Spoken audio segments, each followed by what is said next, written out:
All right, Ray. So Tesla EV sales are from now dead. At least when it starts in September. So we have these tax credits that were funding a lot of these purchases, that were pulling a lot of these consumers into these actual vehicles.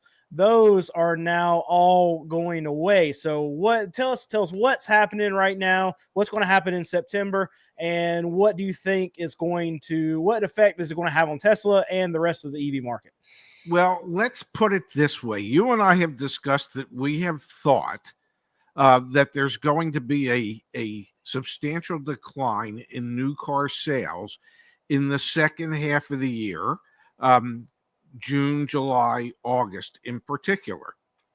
Well, guess what? Maybe that decline won't be quite as precipitous in July, August, and September because there are approximately 140,000 EVs sitting on dealer lots.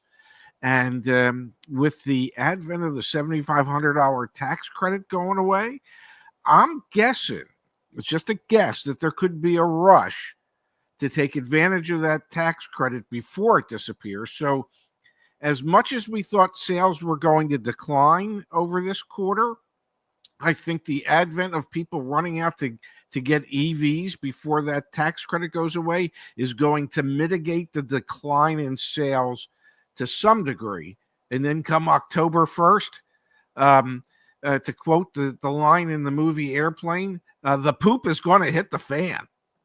So it's interesting. We kind of saw this in the mainstream car market where, okay, we had all this pull forward in demand from people trying to get ahead of tariffs. Yes. Even Ford, I want to pull this up because Ford in their last quarter, their sales were up 14%. Fantastic quarter. Yes. But even they said that there was going a lot of pull forward in demand. They can't guide past this because the future is uncertain. That's all to say that they think sales are going to decline after this. Yes.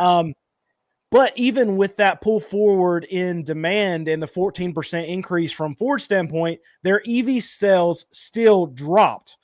So I feel like for the broader market, I'm talking about like the automakers other than Tesla, Mm-hmm. there might be a little pull forward demand, but I think those consumers just aren't there because I feel like we would have saw those EV customers through Ford too. Now Ford may be the worst example of all time. Whatever you want to think about the Mach-E's, the Ford Lightnings, complete fails. So maybe that's a bad example to use, but I feel like even with this pull forward in demand of the overall car market, we still probably had a lot of those EV buyers that were going to buy, probably still bought then too. So I feel like maybe this pull forward in demand that we might see before September, before these tax credits fall off, is going to be a lot less than even what me and you think it may be, just because of the weakness in just the overall EV market that we've seen over the last few months. When we were supposed to see all this pull forward in demand before tariffs anyway. Well, having said that, GM's EV sales were way up in the second quarter. So, perhaps Ford is a bad example. A lot. I'm not going to say their stuff is more overpriced than GM stuff is, but let's face it, the Mach-E has not been as popular a vehicle as they thought it was going to be. The Lightning has not been as popular a vehicle as they thought it was going to be. And so those are two of the major models in their EV fleet or lineup, that the sales have never really taken off on those models. But I do think that all the manufacturers are going to play up the fact that that $7,500 is going away the end of September. And even though in the United States, sales of EVs are running at about 7.5 or 8% of the market at the moment, it is not as robust a market as everybody had projected it to be. But I think there is enough demand out there. There are enough EV people out there that will purchase prior to September 30th because they're not going to want to give up that $7,500. And, honestly, who would blame them? So let's look past September. All this goes Yes. into effect. We lose these credits. Yes. And I want to look back to a company like Ford. So what is also coming off are any of the mandates to these manufacturers. There's not going to be any fines, any penalties for them not to hit certain quotas on making a certain amount of EVs. So do you feel like that you see a company like Ford who's just absolutely hemorrhaging money, losing thousands and thousands and thousands of dollars on each and every EV sale? Do you feel like they're going to start walking back their program and maybe lean more? I mean, they're already leaning into the high margin products, but do you think they're going to be taking EVs kind of out of their production because for the foreseeable future, at least there's no quota that they have to hit. There's no penalty that they're going to have to pay going forward. Yeah, I think what you're talking about is the CAFE standards for Yeah. minimum mileage per gallon by fleet sale, by total fleet. And yes, if there aren't going to be any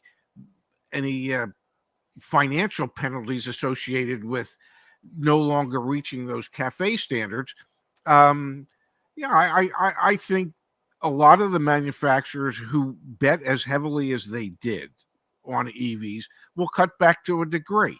I also think, in my heart of hearts, that manufacturers are going to look at this as an opportunity to utilize some older, cheaper technologies, because they won't have to concern themselves with producing as many vehicles so that they can hit that fleet number for miles per gallon average, and perhaps bring back 6-cylinder engines, 8-cylinder engines that aren't quite as fuel efficient as what they're producing today, but will ultimately be cheaper to produce. So I would think that this could help them drive down average costs in future vehicles if they don't have to include as much technology to hit certain MPG standards.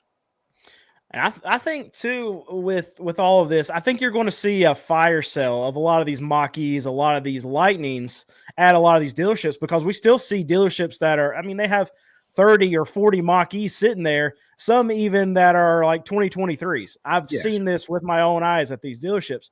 And if I were an operator of a franchise dealership, a Ford dealership, and I had 20, 30 Mach-E's, I'm blowing those things out as quickly as possible while we can still get these credits.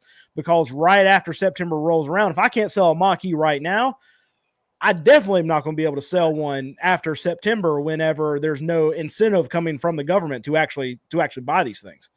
Yeah, I would think as a dealer operator, you would instruct your staff that by September 30th, I don't want to have an EV left on the ground. Okay. And anybody who might want to buy an EV, say October 1st and onward, they can order the damn thing. Okay. And they can order them and we'll get it built. And in 8 to 12 weeks, they can come back and pick up their EV. But I think on-hand inventory after October 1st is going to be relatively limited in the United States for EVs. Obviously, there are manufacturers out there that's all they produce. You look at Rivian, you look at Lucid, you look at Tesla. Obviously, they're going to continue to build EVs. They have no choice. That's their business. But truth be told, Tesla didn't need the $7,500 tax credits to sell cars when there wasn't a $7,500 tax credit. Their business was growing. So you can build EVs and grow your business without those tax credits. Now, I guess the thing that really made Tesla profitable was all those carbon credits that they got to sell to other manufacturers. And well, I don't know where those going to be anywhere near as valuable moving forward. So are they going to find themselves in a position where their profit margins are going to be compressed because there won't be a need to sell those carbon credits, and there isn't a need for manufacturers to hit CAFE standards And obviously, the selling of those carbon credits was a way for manufacturers to hit those CAFE standards. So, how do you think that's going to play out for Tesla as far as their profit margins are concerned? I think there's going to be a lot of money that comes off their sheets because of it. There's a lot of that's actually baked into a lot of their earnings, and I mean that's why you've seen Tesla stock do what it's done over the last couple weeks. Whenever the stock market's been ripping, I'll pull it up here in a second. But pricing. I want to get to pricing for Tesla. Okay. Do you feel like, and I'll pull up their stock chart in just a minute, but do you feel like Tesla is now, they have like you can click this stupid little drop down menu to be able to see what their actual price is, but then even then they bake in the price of the tax credits and stuff like that when they're showing you the Yes. big bold price on the beginning. But if you want to pay cash and you don't qualify for those tax credits, then you can see your actual price down at the bottom. It's a very, very, very small. But do you feel like Tesla is now going to lower some of their prices to try to mitigate some of the buying demand crush that's going to come from this? I believe come October 1st, you'll see every EV manufacturer with larger discounts on their vehicles and the lowering of the price. Every one of these manufacturers had a $7,500 tax credit baked in. They could count on to help, especially on a lease, to help lower the cost of the lease. Well, if it's no longer there, it's got to come from somewhere, okay, for them to remain competitive. So I would think all the manufacturers are going to have to look at ways to lower the MSRPs moving forward, or to increase the incentives from the manufacturer themselves, at least in the same amount as what the tax credits were. To encourage people to come in and buy these damn things. People have grown accustomed to getting that nice tax credit benefit, especially on a lease. So there's no way it can just go away and the manufacturer doesn't have to make it up. Somebody's going to have to make that up, I would think. Yeah, so we can look at this. So over the last 6 months, you have the S&P 500 that's up about 5%. We're, I think we're right at all-time highs again. We're Yes. if we're not already there, we're sniffing it. And then over the same time period, you have Tesla that's down 24%. And this is something that usually doesn't happen, at least from what I've been paying attention to the stock market over the last 6-7 years or so.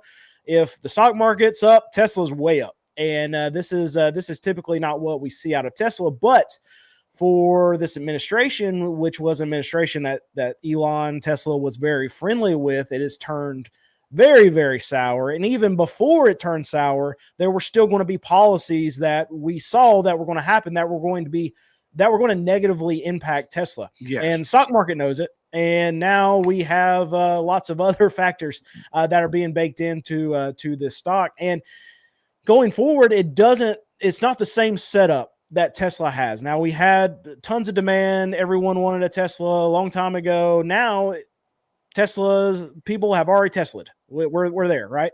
And now they don't have to buy a new one because apparently Tesla batteries last forever. It's not my opinion, but that's what their opinion is. So they don't need to buy another one.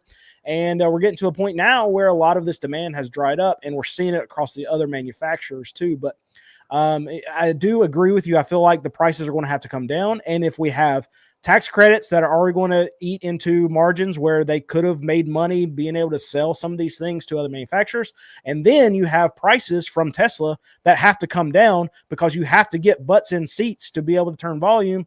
And if prices go up because they don't get incentivized from the government, it's going to have to come from somewhere. Because if someone can look at that Tesla right now and they can spend $35,000 and then get a cut, and then 3 months from now, well, that car's $35,000, but they get no cut. It is more expensive to them 3-4 months from now than it is for them right now today.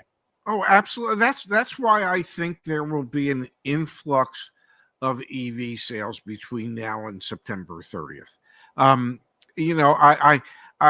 think the new tax bill is so new that people just aren't really up to speed with everything that's changing. And I don't know how any human being could be. It's a 940-page tax bill, but people will learn over the next 75 days or so that the $7,500 federal tax credit that's available is going away. And it's a $4,000 tax credit on the pre-owned ones. That's going away. So I just think that as more and more people become aware of that fact, and even though it might only be 10% of the car buying population, let's say, that's interested in an EV, well, that 10% of the car buying population, once they're aware of the tax credit going away, they're gonna do something between now and September 30th. What happens October 1st? That will be an interesting time. That will be if there is a second half of the year collapse in new car sales. That will be when it absolutely positively starts, because the idea of buying an EV by anybody that was interested in one, well, they've already bought it. So the significance of the slowdown coming October 1st, I think, will be astronomical in comparison to what we see today. And you hit on that use credit, and I can tell you that use credit was very known by all of these buyers, and it was a very popular thing that people used when they were going to purchase. The reason I know this is because I just sold my little white Tesla Model 3, and it took forever to sell it. And every phone call we would get on, I was like, "Oh, well, are you going to add the credit?" And my dealership, because we sell cars at $5,000 and under, it's very rare that I have something like that. But I bought that Tesla last year to try it out, selling it. It's not worth it for me to go get set up to do the EV tax credit or whatever. Yeah. So I had to make that car cheap enough where the customer was going to already have that tax credit baked in, or they weren't going to buy it. But every call we got was, okay, well, I see it for this price. Then we're going to take this tax credit off. It's like, no, we're not set up for that. So you'll have to figure out how to do it yourself if you want to do it. We're not doing anything. I ended up losing $5,000 on that Tesla. I had like a little over 18 grand in it. We sold it for $13,000. But I had somebody asking, Scott, this is why I brought this up, asking us that they don't see the Tesla on our website anymore. Well, that's because we sold it and we took a massive haircut, and I was going to take whatever somebody offered me on that car because we got so many calls, so many questions, and my sales staff just didn't want to deal with it anymore because it's tax credit. And so it's going to be a massive thing for a lot of these used car dealers that regularly sell these used Teslas. It's a big selling point. When I was, even last year, when I was going to go look to try to find me a used Tesla, and I was looking at some other dealers because I couldn't find the one I wanted at the auction, they would even bake that into their advertising price. So I went to one dealership that I thought the Tesla was $11,000, and it turned out when everything was said and done, because I wouldn't qualify for the tax credit, it was going to be like $18,000 or $19,000. So yeah, it's gonna hurt dealerships that are trying to sell these used Teslas that are into the program of getting these tax credits for these customers. How do you think it will impact startups like Rivian and Lucid? Lucid, we know, has lost like billions upon billions upon billions of dollars. And what are they going to sell? 10,000 vehicles this year, if that? Rivian has lost billions of dollars, and their production is down. Their sales are down. How are those companies going to survive? And I know when you and I talk, or when I have these conversations with Zach, I'm thinking of the United States, and I realize that most of these brands sell globally, but it is difficult for these brands to sell globally, especially in Europe and such, and compete with the Chinese brands that are priced well below what most of these global manufacturers have to offer. What do you think the average price of a brand new Lucid is? 80 grand. I think it's probably a little bit north of that, probably $85,000 to $90,000. Here's some used ones right here if you can see it. Yes. This one's got 20,000 miles. It's 55 grand. This one's only got 2,000 miles, but it's a year and a half old, and it's 56,000. The point I'm trying to make with this is I would guess that a Lucid buyer is probably most likely not a buyer that's going to qualify for the credit to begin with. So I don't think this is going to affect so much the sales that were already in the tank. Like, I mean, I don't know that it's going to make a material difference for a company that's already failing like Lucid. Rivian, yeah, Rivian maybe so. Like Lucid's like the luxury EV. That's what it is. Like you're going to be hard pressed to find someone that's buying a Lucid that's not already in the a top tier of earner for them to even know what a Lucid is, probably. But I would guess it would hit Rivian some. But I mean, a fail is a fail is a fail, and I feel like if someone's going to buy a Rivian, it's because they're not trying to buy. It's not because they want an EV; they want a Rivian. Because if someone is just generically wanting an EV, they're probably going to Tesla. It would be my opinion on the sales effect on those companies. I don't think it's going to be huge, but I think the Rivian customers are still going to be Rivian customers. And the credits probably aren't going to matter that much. Now, it might just stop them from actually buying an EV altogether. But I feel like they're still so niche, and that's why they're not doing well, is because they're so niche. But believe it or not, even the good folks at Lucid and Rivian have said, geez, we don't want to see the $7,500 and the $4,000 used car tax credits go away. They think it's going to make it harder for startups like them to be able to last and to be able to compete. You know, there's in the case of Lucid, I have to believe that there's only so much Saudi money that Saudi is willing to pour into it before they go, it's just not worth it anymore. It's at a certain point, if the Saudis have lost 3 billion or 4 billion or however many billion it is, you just have to look at it and go, okay, it's a sunk cost. We're never going to get it back. Let's not throw away another 3 or 4 billion. So I give these companies credit for trying something, and trying to be innovative and come up with new products like this.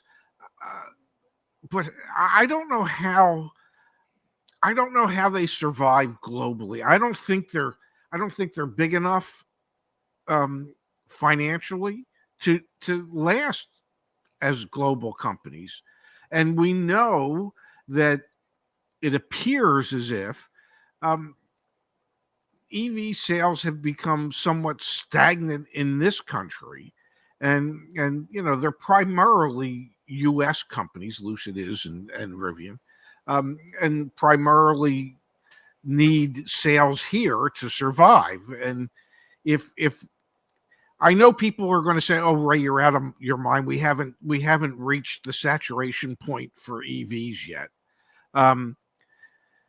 Maybe not, but we certainly might have reached the saturation point for really expensive, overpriced EVs such as Rivians and Lucids. Yeah, and I was actually wrong. Rivian's actually a little bit cheaper than what I thought. So starting out, so you probably get. It's still expensive. It's an expensive truck, right? Yeah, but grand. I was thinking closer to $100,000. So maybe it's not the same price point as what I was thinking like a Lucid would be. So yeah, probably with Rivian, the tax credits would have more of an effect. I'll throw Lucid way at the top, in the Rivian a step down from their price point, and I would say that the tax credits are probably going to hurt more than I would have anticipated. Either way, these companies don't want to see them go away, because that's a free $7,500 they can advertise right off of their price. I mean, Tesla does it. Why can't the rest of them do it, right?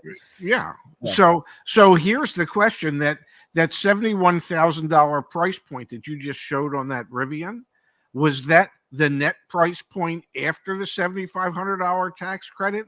And is it really a $78,000 vehicle? Because that was one of the things that anytime I looked at Tesla's website, I thought, my God, this is so disingenuous to always show the net price after whatever the tax credit was, or the net price after the anticipated fuel savings from no longer having to fill up an ICE vehicle. What? Just it's kind of like what I always preach. What's the out the door price? Just tell me what the damn price of the vehicle is, and don't make me start having to add back this or that or something else, because you've taken it upon yourself that you think your net figure looks so much better than that gross figure would. And well, obviously it does, but you're being disingenuous when you do that, at least in my opinion. Yeah, I'm trying to go through here and see if it looks like the tax credit is actually not taken off of here. So they're doing it a little bit better, I feel like, than Tesla does. I like that. At least that's a good that's a good look. I've always hated how Tesla has always talked about, and people who buy Teslas talk about how they hate the process of dealing with a shady dealer, because you don't actually know the price. There's all these fees, everything like that. But I feel like Tesla is doing the exact same thing on their website. Yeah. So I mean, I've made videos about it showing, okay, well, you Tesla people, I mean, you're talking about getting ripped off by car dealers, and you don't get what you're advertised. I have to click 3 buttons to actually see the price. Now, I mean, it's little buttons, but it's just the thought that you're not showing the upfront price right there in front. And it's a frustration with the car market, with dealers, with Tesla, everything that touches the car market. It frustrates me. Just show me the freaking price. If I go to Walmart and I see something on the shelf, I see what the price of it is. Can we please do that in the car market? Somebody do it, please. Well, it would be nice if we could. It would be nice if all the manufacturers would play that way, but it's the dealers in many cases that don't. And yes, customers get upset with the dealers because the dealers do the bait and switch advertising, and advertise a price that has every known possible incentive tied into it, that, well, the dealer knows that nobody can qualify for every one of those incentives. And so I agree with you. When Tesla does it, they're just as shady as a dealer is. So yeah, I guess people would prefer to do business with a shady manufacturer as opposed to a shady dealer. But you shouldn't have to push 3 buttons to find out what the cost of the car is. Because I remember looking, and it was like, oh, well, that's if with the anticipated fuel savings. Well, what the hell's the price of the car? I mean, why is that so difficult? All right, you're fired up. So let's. I want you to talk about this real quick. So they had this law come out. Let's touch on this because we won't be talking again for another week. This new bill that came out, we now get to write off our interest that we're paying on our car loans that we cannot afford. You tell me what's going on. I'm wrong. Well, you can on certain car loans. And it has to be on a car that was manufactured or whose final assembly was in the United States. A lot of car loans aren't going to qualify. And then you can deduct a maximum of $10,000 of interest a year. Think about that. How big does the loan have to be? What American made car costs $250,000? There's got to be some, but the reality of the situation is that the type of loan that it would take to get the maximum tax savings are for things like Ferraris and Lamborghinis. Well, if you're buying a Ferrari or a Lamborghini, then you are already in excess of your annual income that you can have in order to qualify for the tax credit. So it is the devil's in the details. Will some people be able to qualify to deduct some of their automobile finance interest off of their taxes above and beyond just a regular deduction? Yes. Jonathan Smoke from Cox Automotive in an example said if the average person who would not surpass the income threshold has an extra $2,000 in finance interest in a year, that is going to have a net savings for that customer on their taxes of about $400. Now, I'm not saying $400 isn't a lot of money, because it is for a lot of people, but the reality is that what's being sold to people as you'll be able to write off up to $10,000 annually of your interest on cars is an exaggeration at best, because less than 1% of people who actually finance a car would have a loan that would produce that type of interest in a year. And then it would be difficult for them to be able to fall within the income guidelines. So here's an example. So if you have an auto loan with their car costs $250,000, yes, you're going to have an interest payment in the first year of this. So for you to take maximum payout of this loan to write it off, what is that? Probably a $230,000 car loan. Okay. On a US car. And I don't know off the top of my head. I don't know one US produced car that's going to cost $230,000. How much income would it take to be able to qualify for that type of car loan? Okay. If you're a single person, if your income is in excess of $100,000, you no longer qualify. If you're married and filing jointly, if your joint income is in excess of $200,000, you no longer qualify. So the reality is that there's hardly anybody, you might be able to count them on the fingers of one hand, who would have a car loan with enough interest to get the $10,000 a year. And I don't know how you could have that car loan and have an income of $99,999 and qualify for that loan. So it's just, as I said, the devil's in the details. Will some people? Yeah. So my wife said you would have to have 3 new cars in a household that no one in that household can afford. Exactly. And even then, if you had 3 cars, all of them with 60, 70,000, you're still only getting to $200,000 to $220,000. You still can't take full effect of that of the write-offs with even that situation. That's a problem of a household that's making less than $100,000. So the good news is there will be a percentage of people who will qualify for some type of tax savings.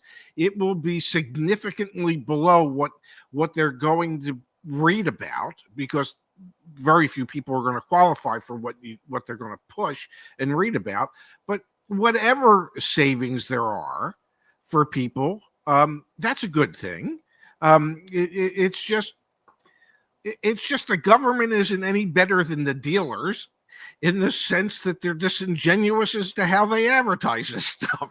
You know, if dealers can do bait and switch, I believe the government feels as if they can as well. I think why don't they just say, look, you can write off $1 million in interest, but you can only make $100,000 a year. Yeah. Yeah. So there you go. All right. That's it. We had too much fun today. All right. Thank you guys for watching. Ray, thank you for being here. My wife's in the background. Thank her for being here. Yeah, sure. Yeah, sure. We're doing good. Yeah. All right. Yeah. Let's end it. Listen, Well, it's and thank over. you for doing this week. This was fun. Yeah. See you next week. Absolutely, I'm in. All right. Have a good day, guys.